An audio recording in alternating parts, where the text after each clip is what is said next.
Quoi? La France Insoumise voudrait déposer une loi pour abroger le délit d'apologie du terrorisme? Bon, tout le monde se calme. Je vous explique pourquoi c'est faux. Cette proposition de loi vise en réalité à mieux encadrer le délit d'apologie du terrorisme. Un délit bien trop grave pour être instrumentalisé dans l'objectif de criminaliser les militants pour la paix en Palestine ou les activistes pour la planète et le climat. Si on assiste à toutes ces dérives, c'est parce qu'en 2014, le ministre de l'Intérieur Bernard Cazeneuve a extirpé le délit d'apologie du terrorisme du droit de la presse pour l'intégrer dans le code pénal. Avec cette proposition de loi, la France Insoumise propose tout simplement de replacer le délit d'apologie du terrorisme à sa place dans le droit de la presse qui couvre les formes de communication publique. Dans le vrai monde, cette proposition est très largement soutenue. Le 7 novembre dernier, l'ONU s'est inquiétée du dévoiement de la notion d'apologie du terrorisme et a recommandé de réexaminer l'article du code pénal qui réprime l'apologie du terrorisme. Pour l'ancien défenseur des droits Jacques Toubon, l'inscription de ce délit dans le code pénal est un fiasco judiciaire. Et même ceux qui soutenaient l'initiative de Cazeneuve se rendent compte de leur erreur. C'est le cas de Marc Trévidic, ancien juge antiterroriste, qui dénonce aujourd'hui un usage dévoyé de la loi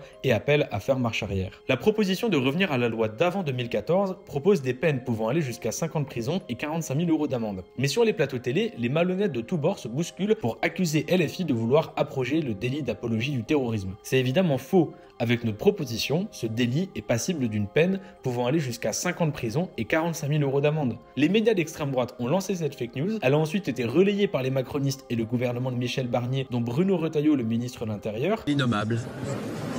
Là, une limite a été dépassée. Et elle a même été reprise par des membres du Parti Socialiste. Si votre question c'est de savoir si nous soutenons cette proposition d'abrogation, ou si elle vous gêne, nous ne la soutenons pas et en effet... Et vous allez le dire. Dans un monde où les fake news sont créées par des chaînes télé et relayées par des ministres et des responsables politiques, ce que demande aujourd'hui la France Insoumise, c'est qu'on puisse dans ce pays faire l'éloge du Bataclan. Il est important de débunker par nous-mêmes. Partagez cette vidéo pour faire tourner la vérité.